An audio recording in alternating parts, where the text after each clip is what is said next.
How's it going, YouTube? We're bringing you guys another Digimon match. Today it is a finals match. It'll be me on the right playing the Cherubimon list that has been shown off on the channel in the past. And my opponent is, in fact, yes, playing Blue Hybrid. The meta threat that every person hates playing against, but it's something you got to deal with. So before we hop into the gameplay, I just want to say if you do enjoy the content, be sure to subscribe to the channel, like the video, leave a comment down below about anything you have any questions on in the match, or maybe some plays I did that I don't go over in the match itself. But without further ado, let's go ahead and hop into the gameplay. So, starting off, I have a pretty standard start. We have the Bushiagumon into the Koichi. Unfortunately, I don't have a good discard target. My hand were a little weird this whole match, and we play a very interesting game of Digimon near the end of the game, which we'll go over as we see. Sorry about the glare, by the way. The table in the store today was placed in a weird location that did cause a little bit of glare. So, we have that. My opponent passes back. Typical start. Have the Rookie in back and have the Davis grabbing the the Azulongmon off of the search, I believe. And then here we just raise up and swing in with the Bushi, play down the mat. They're going to go to 3 anyway. I don't really have any way to benefit off of the mat, but it's good to just go ahead and get the Memory Tamer out there, even if I don't get full benefit from mat's effect.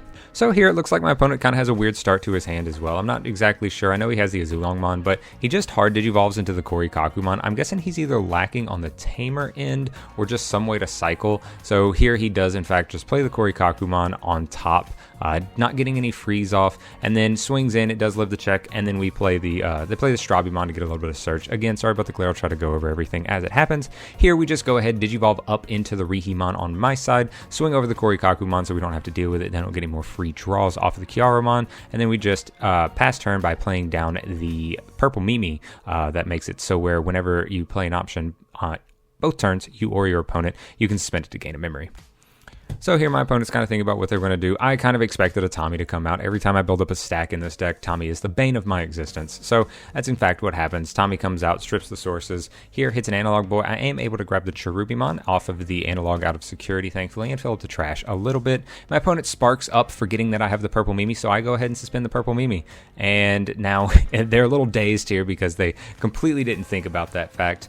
But anyway, they're going to go ahead and just pass the turn over, playing the Sora-Jo. I don't think the turn really would have mattered. They probably would have played the Sora-Jo anyway, but he was kind of frustrated at the fact that he forgot about the purple Mimi. So, passing over turn, putting me to 4. We swing with the Bushiagumon and are a little bit punished, not too punished, but we do hit the Ice Wall in security, so we're not able to go into Cherubi and not pass turn. And then we go ahead and Digivolve into the Cherubi, like I said, playing back out the Kari that was stripped earlier from the sources, and popping the Cherubimon. So here the unfortunate thing about my trash right now is I don't think I have any good targets to bring back with Cherubimon. I may not have any targets, period, to bring back with Cherubimon. It's kind of wanted the Bushi to die, but unfortunately for me here, my opponent does have the Forbidden Trident to bounce the Bushi back to hand. They will get the draw when they trash the sources underneath using Sora-Jo's effect via Cherubimon. It will die to the Deathclaw insecurity, and then they'll just go ahead, play down a Bokomon, get a little bit more filter, try to find anything. They do end up hitting twice. They do get the Mat and the Kumamon, passing my turn over to 3. So at this point, I am at 3 memory. My opponent has 3 security. I'm a little low. If they have if I keep this Cherubimon on the field and they have enough hybrids and Hammer Spark, I could just go ahead and be out of the game, especially with the Bokomon on the field. They get effectively a free Evo, and I don't have Gazimon in this list. So even though we don't have benefit for anything in trash, like I said, I really wanted that Bushi to die earlier, we go ahead and Deathclaw just to get rid of the Boko and also get rid of the Digimon that has sources on field. We Digivolve the Kari. I don't think the Kari is going to be quite as crucial at this point without the Bokomon on the field. And swing in just for a little bit of extra damage. It does die to an Azulongmon. So at this point, I'm trying to think about the best way to do things. I really need, I can't remember if I have 2 hybrids or just 1 hybrid in hand or any. So we go ahead and use Calling on the empty board. You can, in fact, use Calling without a target to delete on the field. Then you get to add the cards back. And we add back a Rihimon and a hybrid in general. I think it was the Kaiser Leomon. At this point, if I play down anything, it's the same thing as if I leave the Cherubimon on the field, and I'm just dead in the water because they'll gain so much memory off of Sorojo. So we just go ahead, pass them to their 3. I figure there's no way they have all 3 Hammer Sparks. We may have already seen 2, I can't exactly remember, but they go ahead, Digivolve into the Kumamon, get a little bit of check, it does die, and then at this point they don't have anything else. They just hard drop the Siakomon. I do have the Salamon in raising, fortunately, so we raise up the Salamon, swing in, get the draw off of the Upamon, it dies to the check, we do get a recover, but I'm just going to skip that and go ahead, Digivolve into the Kaiser Leomon and swing for game, going into game 2. So on into game 3, my opponent does decide to let me go first. This isn't too uncommon. Any hybrid deck usually likes to get that little bit of extra memory usage that their opponent usually has to give them, even if it's just 2, but sometimes in the hybrid meta, it's 3 or 4 memory, so they like to take advantage of that. So we go ahead, we don't have the real ideal start, we don't have another rookie or anything, which isn't too uncommon for this deck, so we just drop the Koichi and get a little bit of cycle, discarding the Mat, and then my opponent passes over, or on my opponent's turn, they'll go ahead, Digivolve the Siakomon, spark up so they don't have to pass turn when they play a Davis, which is kind of surprising to me. Playing the Davis, whiffing entirely, unfortunately for them, and then just following it up with a Sorojo, passing me to 4.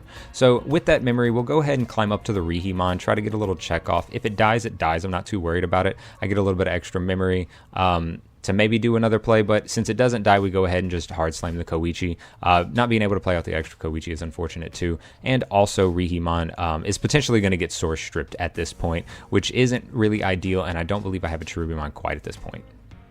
So here my opponent raises up the Siakomon and then hard evos into the Korikakumon. Kind of surprised about that. I was more expecting the Siakomon to swing in, maybe strip the sources underneath with the Sorojo. That way they'd get a draw and then they'd also get a little bit of check, and then they could maybe go up into the Korikakumon after another hybrid. But my guess is at this point they didn't have the other hybrid. So they just go ahead, climb up into the Beowulfmon. Thinking about what they want to do. I see him pull the cards back, so I'm thinking maybe he has an Azulongmon, but it's not really the best opportunity to Azulongmon at this point. So here they go ahead and swing in, like I said earlier, with the Siakomon stripping the sources. They do get the draw, and it's at this point that they go ahead and reveal the Howling Memory Boost. So they did have some way to deal with the Rihimon, so it's not all too surprising. And again, they may not have had the other hybrid to go into it for free. So we raise up the Salamon. We go ahead and use a Blinding Ray, trashing the top card. Unfortunately, it's a Death Claw, but it does give us access to the BBmon to gain us a little bit more memory, and the Salamon is able to trigger or activate since we are at 3 security. So we do get the recover, and we don't get punished. We hit the Madoki. At this point, I don't really have the best hand, so we just Digivolve up into Rebellymon, trying to keep from dealing with maybe an Azulongmon, but at the same point, I'm thinking that my opponent probably does have some way to deal with the blocker, so I'm not even sure if this blocker retaliation is going to be able to effectively do anything in this match. So passing my opponent back over after the Analog Boy, they do Digivolve into the Madoki. Here they're just trying to think about what they want to do. Do they want to pop the memory boost or not? At this point, like I said, if they have the Azulong, when they moved the card back earlier, I kind of figured that they had some type of Azulong, which is kind of why I used the Rihimon, or the Digivolved into the Rebellymon. And here they Digivolve the Davis into a Kumamon, stripping the bottom 2 sources underneath. I'm thinking right now, do I block it or do I not block it? If I block it and it dies and they have a Zulongmon, I'm punished. If I don't block it and then they have something like a Korikakumon to then freeze the blocker anyway, then I'm still punished. So I just decided to go ahead, maybe get the body off the board and block. And of course, in fact, they do have the Azulongmon. Keeping it their turn, they go ahead, swing 3 checks. They have a Digimon back in raising. I have 2 Digimon on my field. They have 3 security, no tamers. I don't have anything back in raising. So I'm really not in the greatest spot. They go ahead, drop a Tommy, putting me to as little memory as possible, basically making it so there's no way for me to do anything. I Digivolve into the Bushi to see if I could draw anything, don't see anything, and at that point I'm just dead to rights. You could probably say I should have just waited to see if they didn't have the out to the blocker retaliation Rebellymon, but I just go ahead and scoop it up because I feel like either way I was screwed in that position if they had the Azulongmon and the rest of the tools that Blue Hybrid has. So on into game 3, my opponent does go ahead and go first. I want to get that little bit of extra memory, and they have Madoki into a Strabimon search. Passing it over to me, I go ahead, take as much use of it as possible, just playing down a Mat, getting them to 1 memory, hoping that they don't have any other tamer other than the Tommy that I just saw them grab. So here, they just decide not to swing. I was a little curious as to why they didn't have the little bit of extra aggression, and they just dropped the Tommy. So I just decided to go ahead and be aggressive on my end, try to fill up the trash for maybe future plays with a Cherubimon or anything. So we swing in, it does die to the security check, no big deal. And then we decide, since they don't have a memory tamer, I decided to just play down another Salamon. This way it keeps them at 1 memory. And then if they want to bounce it back with something like a Forbidden Trident, then they have to waste the memory for that. So here I'm expecting to get frozen, but I guess they don't have the Korikakumon, so they Digivolve into the Kendo Garurumon, passing me over to 3 memory because of the mat. So at this point, I'm wondering if it's best to just go ahead and swing in with the Salamon. It's not frozen, and it will get bounced back. But instead, after some of the draws we get with the Koichi and the Cutemon, I just decided to go ahead and give my opponent a bunch of memory. But at the same time, we just play the Schwarz to clear most of the board. If they had something to go into, I'm hoping that they don't have too many other Tamers, maybe another hybrid. If they could climb back up into something like a Beowulfmon, I would be forever punished in this situation. But it looks like from the fact that they just go ahead and play the Supreme Cannon to bounce back the Salamon to my hand, that they don't. So maybe they want to get that little bit of extra aggression off board and know way to deal with it. But they do have a Tamer, so they go ahead and play down a mat. They Ice Wall here. I asked him why he Ice Walled. I was like, do you actually want to Ice Wall here? And he said, yeah, my hand's real bad. We're just going to go ahead and Ice Wall out of spite, as well as drop a Tommy because screw you. Pretty much what he said. We were having a good time at this point. This last game is a real mess, so just prepare for that it's a wacky last game.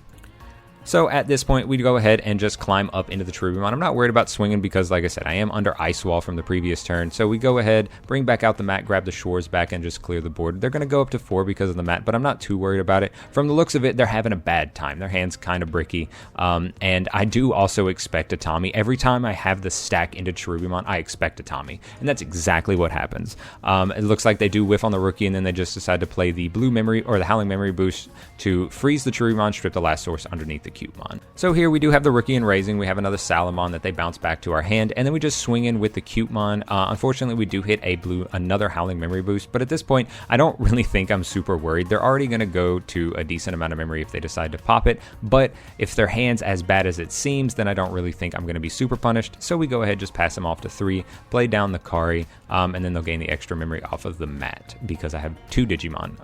I have a Digimon without sources in general.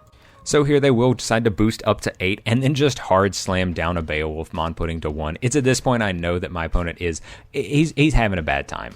And then he just hard slams another Tommy. So he's got all of his Tommies. He's got his Beowulf. I asked him after the match, and I think he gets this Beowulf after he draws into the Kendo Garurumon. So removing the Kendo basically stops any further plays that my opponent has to gain too much advantage. So here, even though it seemed like it was a bad play to maybe give him a bunch of memory, it turns out it worked out pretty well.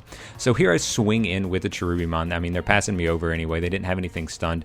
We're swinging in, hit another Tamer out of security. So they have plenty of Tamers. They're going to gain plenty of memory at the end of the turn. But unfortunately here, even though I have 6 memory, I have absolutely no way to make use of it. I don't have any other hybrid in hand. I have no other outlets to draw. So here we just hard slam a Lucamon to gain a little bit of recovery, and then drop the Schwarz to clear the board. Their hand size is so small at this point. I know there's almost no way they have enough hybrids, especially after the Lucamon, to go ahead and clear game. And in fact, they don't. They just hard drop the Beowulfmon and then swing in after using a Forbidden Trident to bounce back the Salamon to hand with the Modoki Betamon. We do remember the mandatory draw here. So they will go ahead and get that draw since I have Digimon without sources. And then Spark, go up. They only have 1 card left in hand. So here they go ahead, Digivolve into the Korikakumon, get the draw, and freeze the Lucamon out of spite. So at this point, we see I have plenty of Digimon that aren't frozen, so we go ahead, swing with Cherubimon, and take it. Beating Blue Hybrid, the Meta Menace, 2-1 in a very funky but terribly bricky hand for my opponent at the end of Game 3. Alright guys, that will be the end of the video. I know that BT7's getting a little stale for some people, so we might not have too much more BT7 content unless you guys comment down below and maybe want to see some of the stuff like Machine Dramon, some of my off-meta stuff that I've just been enjoying until the end of the format. But other than that, we will be having some more, maybe some BT8 gameplay videos, deck profiles, ruling videos, and stuff like that I got in the works for you guys. So if you guys enjoy that content, be sure to subscribe to the channel, leave a like on this video, and until next time guys, I'll catch you in the next one. Later.